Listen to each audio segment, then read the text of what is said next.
In this week's NESN Patriots podcast, we will discuss the Patriots' issues in their Week 3 loss to the Detroit Lions, and we will preview their upcoming matchup against the Miami Dolphins.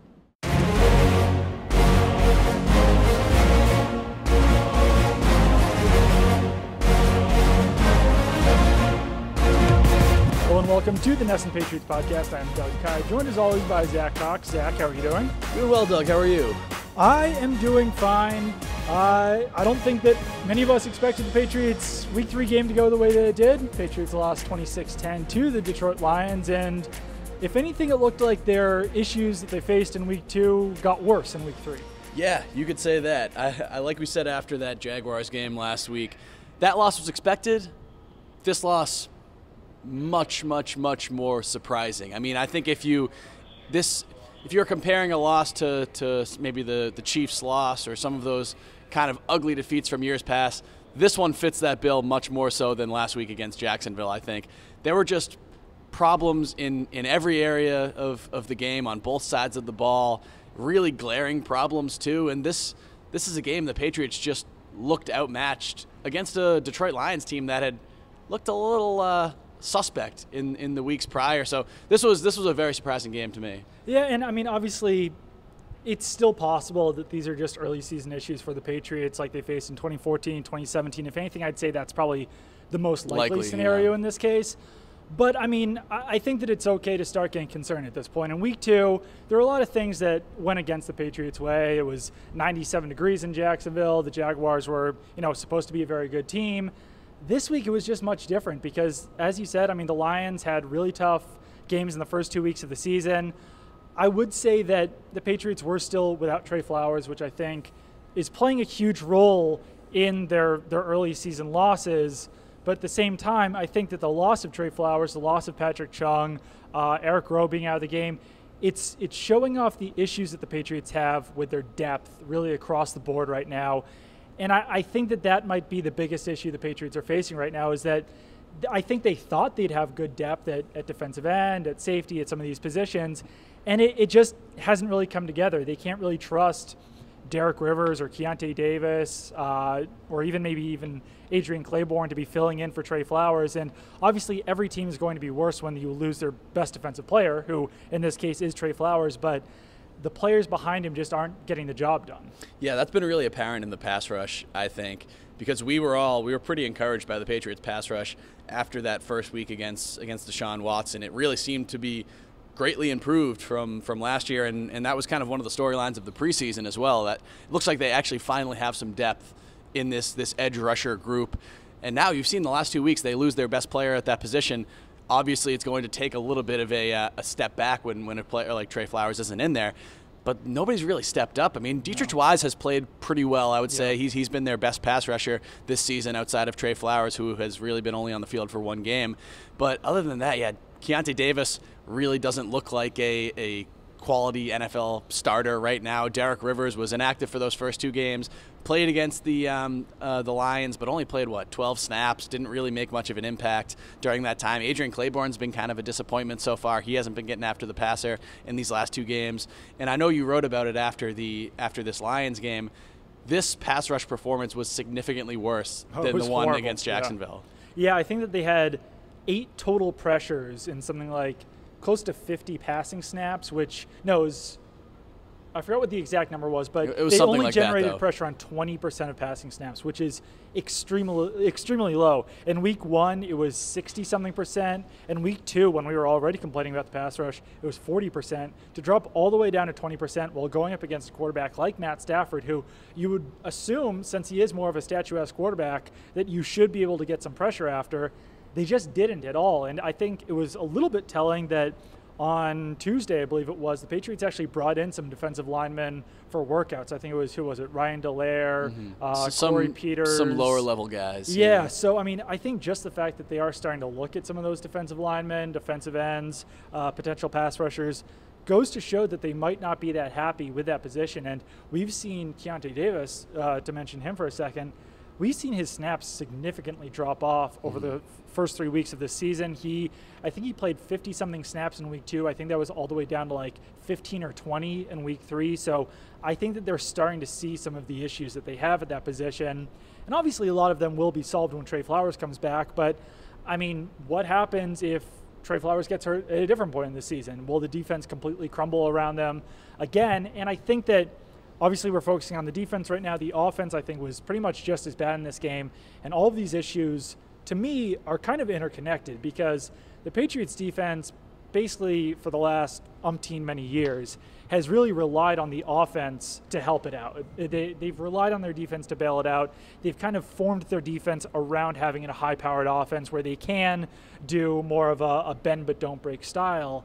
And right now, since the offense isn't producing, the defense isn't being put in good field position. They're forced to be on the field for 40 minutes out of a 60-minute game, and it's just not working. So I think that even if one of these issues comes together, if the offense starts performing better or if the defense starts performing together, everything will kind of come together. But that might not happen until Trey Flowers returns, or on offense until Julian Edelman returns from his suspension, or until Josh Gordon can get up to speed. Yeah, I said this after the game.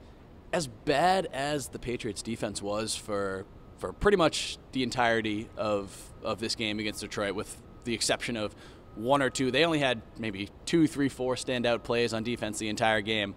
As bad as that was, a normal Patriots offense wins this game because when even with having that 40-minute time of possession, basically giving up, 400 yards, 300 passing yards, getting kind of bullied around the field the entire game. They still stiffened up in the red zone on most of those opportunities. Yep. They forced the Lions to kick 4 field goals. They gave up 26 points, 3 of which came kind of at the end after the game was basically decided. It was a 2-touchdown or less game for almost the entirety of Sunday night. And normally a Patriots offense is talented enough to win a game like that. That's a game that the Patriots usually win 35 to 26, 35 to 24, something like that. The offense they went 3 and out 3 straight times to start the game, and they really didn't have much of a rhythm at all. And it just looked like there were issues all over the field. I mean, the run blocking wasn't great. The running itself wasn't great. Sony Michele looks like he's still kind of finding his feet at the NFL level, which is to be expected for a guy that didn't get any playing time during the preseason because of that injury. The wide receivers have been basically non-existent, allowing teams to really load up on defending Rob Gronkowski, who is really the Patriots' only legitimate offensive weapon at this point. And it's just, like you said, interconnected. It seems like all of these, even on the offensive side itself, all of these issues are just kind of exacerbating each other there, because the wide receivers can't get open, it allows teams to load up on Rob Gronkowski. Because the running game isn't doing much, it allows other teams to kind of dedicate more resources to the pass. It's all just kind of it's all working against itself right now. Yeah, and I think that teams also know, connected to that if you double Rob Gronkowski, you can probably cover the rest of the receivers one-on-one. So you can also load up against the run in that situation. In situations where the Patriots are going to run the ball, you don't need to really dedicate that many defenders in the middle of the field, because if you're doubling Gronk, everything else is probably going to come together. So yeah, it's definitely interesting, and Sony Michele has received the wrath of some media members, some fans. Like you said, he's being put in a tough situation because he didn't play during the preseason. He barely played in training camp. And I would say that he hasn't been overly effective so far. I think that I was expecting a little bit more burst from him. He hasn't made a ton of defenders miss. But the biggest problem is just overuse right now. I think it would be fine if he was getting 10, 15 snaps a game to get himself back up to speed. But Rex Burkhead keeps getting hurt. So the Patriots are being forced to use Sony Michele on 20, 25 snaps a game, and then mixing in James White. So, and that's a tough situation, because if Jeremy Hill hadn't torn his ACL in week 1, then the Patriots wouldn't have had to be put in this situation. But right now they're kind of forced into using Sony Michele in these snaps. And personally, I would probably like to see them sign a running back not named Kenyon Barner, someone maybe like, Orleans Darkwa is still out there, Andre Ellington is still out there, Charles Sims is still out there.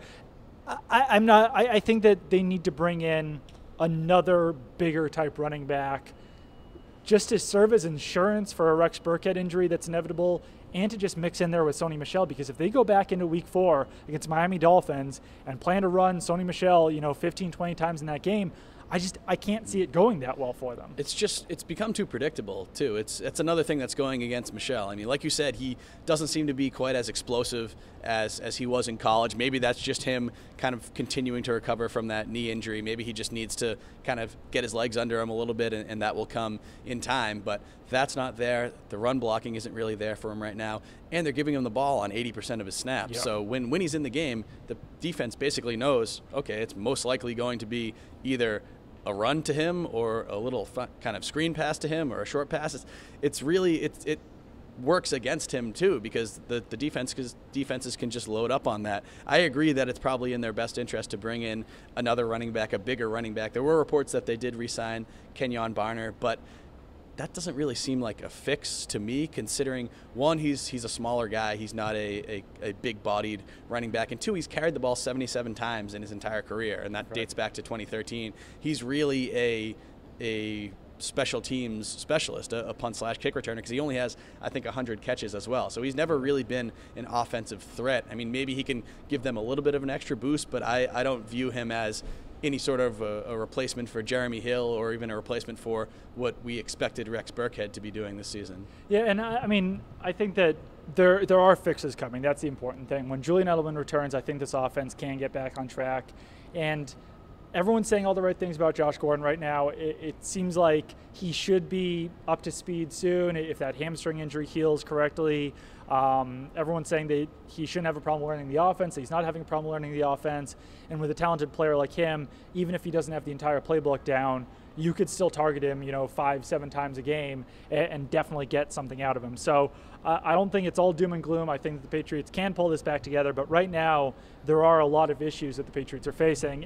And really some of those issues, at least defensively, could be issues all season. Some of the speed on defense, I think, is a problem. And I kind of hate to say this because I'm not sure if the Patriots really had a choice on this matter, but some of the key defenders on this team are getting a little bit older. I mean, Devin McCourty is 31, Patrick Chung is 31, Dante Hightower looks like he might have lost a little bit of a step out there, and I'm not sure if those issues are going to fix themselves. I think that you can work around them, but I definitely don't think that this defense has the potential at this point to be an elite unit. I think that it's a unit that can get by, but I don't think that it has the potential that it's had in years past, just based on the personnel that they have. I agree. I think speed really seems like an issue for this unit right now, especially at linebacker. It seemed like Matt Patricia, who obviously does know this defense very well, knew that and basically made it a point to try to exploit that lack of speed with those stretch runs with Kerryon Johnson and those kind of quick out passes like that, and it worked. I mean, you see guys like Dante Hightower, who does seem to have lost a step in, what is this now, his seventh, eighth season after coming off the knee injury and the torn pec. He just doesn't seem to be the same player. Seventh season. He doesn't seem to be the same player that he was in years past. I mean, Juwan Bentley has impressed a lot of people lately. He did make a very nice play on that interception, but he still doesn't have elite kind of foot speed out there. Just the unit as a whole is not hyper athletic, really, and I think teams are taking advantage of it. And that's another issue where I think getting Patrick Chung back in the mix should help, just because he adds a faster body into the box. He sometimes kind of plays a hybrid linebacker role when the Patriots are in their base nickel defense, so I think that will help. But another thing that could help is just if the Patriots maybe switch Dante Hightower's position. He's been playing a lot of middle linebacker. If they move him more to the edge, then maybe that could fix two issues. It fixes some of the speed at linebacker, maybe by inserting a faster player, maybe even like Patrick Chung, into that role. And the Patriots have had such a hard time setting the edge against the run. Anyone not named Trey Flowers has kind of been bullied at that position, and Dante Hightower is a stout player, so maybe if he starts to get some of the techniques down as an edge defender, as a defensive end, I think that he has the potential to be a 3-down player at that position. But now is the time to make that switch if the Patriots are going to do it. I think that if he keeps playing middle linebacker, there's definitely going to be at least 1 or 2 plays a game where his lack of burst on a play-to-play basis is going to rear its ugly head a little bit. And Hightower does have some experience playing on the edge. Yeah. He played down there early last season when the Patriots had some of these edge rushing questions. And I thought it was interesting the alignment that they used early in the game on Sunday, where they had Kyle Van Noy basically playing as a defensive end for the first quarter. I know they kind of got away from it a little bit later in the game, but I think that it might be in their best interest, but at the same time, you don't have a ton of depth really there behind Dante Hightower at that middle linebacker spot. I know, like I said, Juwan Bentley has played well. Landon Roberts had his moments the other day, but it's kind of a conundrum from them, because you do want a player that is that experienced and has that the kind of football intellect there that Dante Hightower has.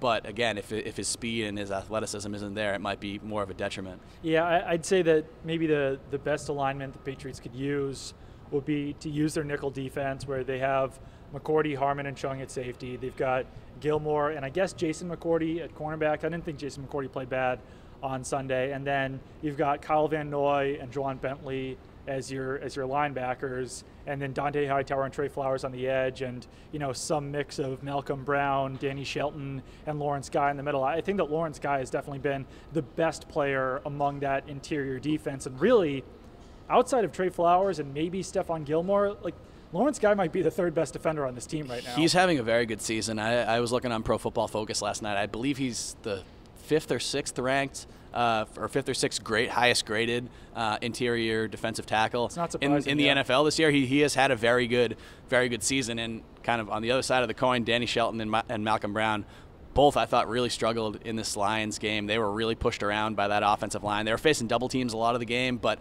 they were really just the Lions were clearing these gigantic holes for Kerryon Johnson and LeGarrette Blount in this game. And we spoke to him yesterday in the locker room. They said that's really a huge point of emphasis this week, as it should be.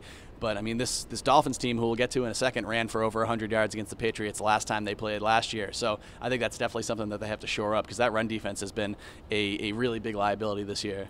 Yeah, and I think let's get into that Dolphins game. I think that, if Trey Flowers comes back, then I think the defense will take a major jump. And, he was dealing with a concussion last week. I wouldn't expect that to linger into a second week, but you never really know with concussions. Concussions are funky like that. Trey Flowers did look like he was kind of knocked unconscious when he got the concussion, so maybe that was a more severe concussion than maybe Rex Burkhead had when he didn't even miss a week of play with a concussion that he suffered in week 1, or it was week 1. Week 1, yeah. Concussion. But yeah, the Dolphins definitely have some speed and agility at some of their skill position. They've got Kenny Stills at wide receiver. They've got Kenyon Drake at running back. I think they could have maybe a pretty big problem with Kenyon Drake, because he is a similarly fast and agile running back, more in the mold of a Kerryon Johnson than LeGarrette Blount, who the Patriots handled a little bit better in week 3 on Sunday. Yeah, I agree. I mean, Kenyon Drake last year was really, I don't know if I would call it his coming out party, but he had one of his best games last season against the Patriots in week, was it 14 or 15 when they lost down there in Miami. He had I think 114 rushing yards. Patriots had issues with him. The Patriots also did not have Trey Flowers in that game. Yeah. And Trey Flowers is more of, he's known more for his pass rushing, but he is still a solid run defender in there. And when he's not in there, the people who are replacing him haven't really been able to replicate that kind of effectiveness. Yeah, and I think that you've probably studied the Dolphins a little bit more than I have, but the Dolphins are 3-0 this season, which is definitely a big surprise. I don't think many people saw that coming, but I don't think their wins have come against the most impressive opponents. No, they've beaten the Titans, the Jets, and the Raiders with all 3 of those games, or all 3 of those wins rather, coming by 8 or fewer points. So it's not like they're blowing out teams. It's not like they're even really beating good teams, because I don't think anybody on that list is going to be a Super Bowl contender this season, and the Jets and Oakland both look pretty bad. Oakland is winless right now. We're still waiting for the first win of the new John Gruden era. But like you said, they have playmakers. This guy Jakeem Grant, one of the I believe he's 5'7". He's their wide receiver. He's fast as hell. They've got a pretty talented receiving core with Kenny Stills, with Grant, with Albert Wilson, who hasn't been particularly productive but had 2 long touchdowns the other day. They got a lot a touchdown pass, right? Yeah, a touchdown pass to Jakeem Grant, was wide open on the play. Yeah. They have a lot of athleticism. They also have Danny Amenolda, obviously, in there, who is actually leading the Dolphins in catches right now. He has 11 catches on 13 targets, which is a very leads the team in catches, but he's 4th in receiving yards. Yeah, he's averaging 9.1 yards per reception, I believe. So he's really been kind of an underneath, seems like a safety valve kind of guy, which isn't particularly surprising considering that was the role that he had for a lot of his career in New England. But they do have a lot of talent on that offense. Ryan Tannehill is actually playing great right now, which is a little bit surprising. He's 4th in the league in completion percentage, 4th in the league in passer rating, 4th in the league in yards per attempt. So he's putting together a very strong season. Bill Belichick said yesterday on a conference call with Miami reporters, he said he's doing everything well, I believe. And Bill Belichick loves Ryan Tannehill for some reason. He's always had high praise for him. But Tannehill's playing well, and one of the crazier stats is that the Dolphins are 10-1 in Ryan Tannehill's last 11 starts, which dates back to 2016, obviously, because he missed all last year with the torn ACL. But he's playing well. He's a relatively mobile quarterback. He has a couple long runs this season. So he's a guy that if he continues to play the way he has, can give the Patriots defense some problems. Looking at the Dolphins roster right now, and why do they have 4 quarterbacks on this team? Do they still have 4 quarterbacks? They have Ryan Tannehill, David Fales, Brock Osweiler, and Luke Falk. Why do you need David Fales and Brock Osweiler? Those bottom 3 basically count as one combined, right? Yeah. I mean, I think that they had high hopes for David Fales as a backup this year. So maybe, I don't know. That just seems a little odd that they're rostering 4 quarterbacks on this roster. But, and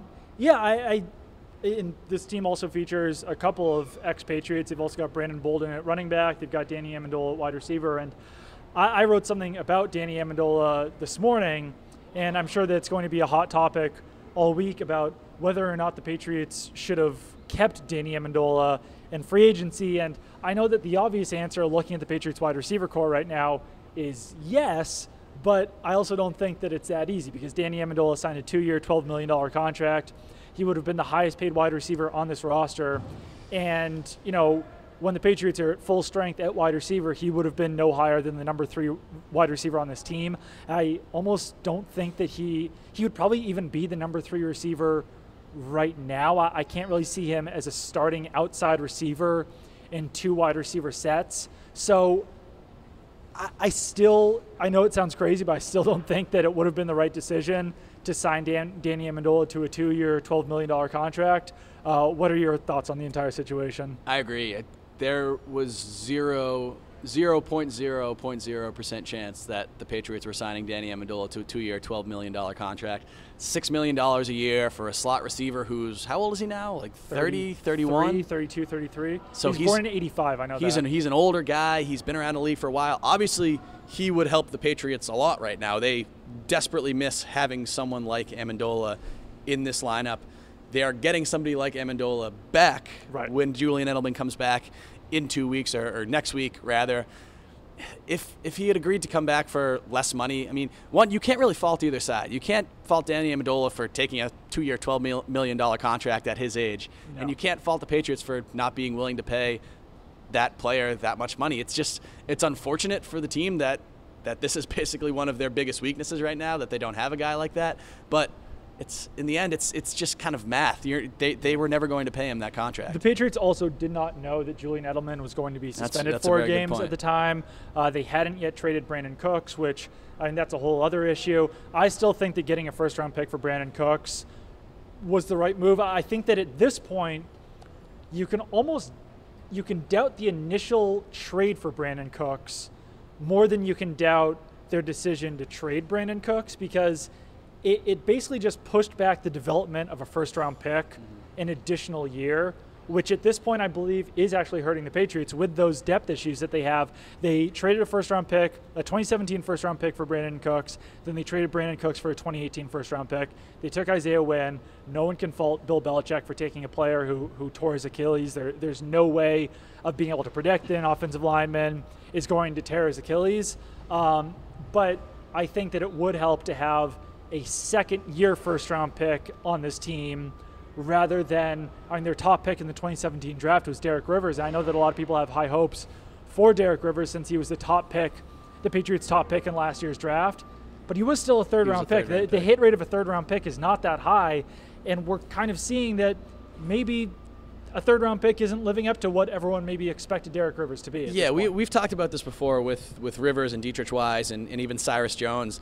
These guys have such the fact that the Patriots didn't draft a player ahead of them inflates their value in the minds of Patriots fans a lot, some of which is understandable. I mean, it's like, this is your number one pick in this draft, and this is who you draft. So it makes sense that you want your number one pick to pan out. But it's not like any of these guys were drafted 20th overall, which is why Sony Michele now has these kind of high expectations on him. But going back to the wide receiver moves for a second, I don't know. I can't fault the Patriots for either of them. I can't fault the Patriots for not signing not re-signing Danny Amenolda, and I can't fault the Patriots for trading Brandon Cooks for a first-round pick when he was entering the last year of his contract, was set to make $8 million or $8.5 million this year, and then was going to hit free agency and make enough money that he would have left anyway. I don't know. I can't fault the Patriots for either of them. It's unfortunate for them, again, that both of those players could be really helping the team right now. But it's not like they didn't try to replace them. Just all of their plans to replace them didn't work. Yeah, and I mean, it would have been tough to even fit Brandon Cooks in their salary cap this year because they've only got $3.5 million left on their cap. So you would have had to take out a $5 million player. I'm not even sure who Dwayne that Allen would have been. I guess they probably would have cut Dwayne Allen. They would have had to cut someone else too because Dwayne Allen did take a pay cut. Maybe that means not trading for Jason McCourty, or maybe that means not signing Adrian Claiborne, or I don't know exactly what that means. But, I mean, the Patriots were going to be in a very tough salary cap situation if they did keep Brandon Cooks. And I think the value of getting a first-round pick, you can't really argue with that. And I think they expected someone to work out at wide receiver, whether that was Malcolm Mitchell, Kenny Britt, Jordan Matthews, Braxton Berrios, Riley McCarron. I mean, you would have had to assume that one of those guys would have worked out of that massive group, and none of them did. So I don't know. I'm really looking forward to Sunday's game because this is the chance for the Patriots to pull it all together. I think that hopes will be much higher in New England if the Patriots do come out and blow out the Dolphins. Dolphins haven't won in Foxborough, I think, since 2008. Since the Wildcat game. Yeah, so I'd say that the Patriots definitely stand a pretty good chance here, and the biggest key for me is Trey Flowers going to play or not? I think this defense looks a lot different if Flowers and if Patrick Chung can play in this game. I totally agree. I mean, if I want to see what a full-strength Patriots defense looks like, and because that'll tell us even more if both of those players or even one of those players play and the defense still struggles, then I think you have some bigger issues that you really have to deal with. Yeah, I think that, if they come out and struggle with Trey Flowers and with Patrick Chung in this defense, then these defensive issues probably will linger into the rest of the season. So follow us on Twitter. Follow me on Twitter at Doug Codd. Follow Zach on Twitter at Zach Cox NESN. Go to NESN.com for all of your Patriots coverage. Make sure to subscribe to the NESN podcasts. And we will be back next week after the Patriots play the Dolphins.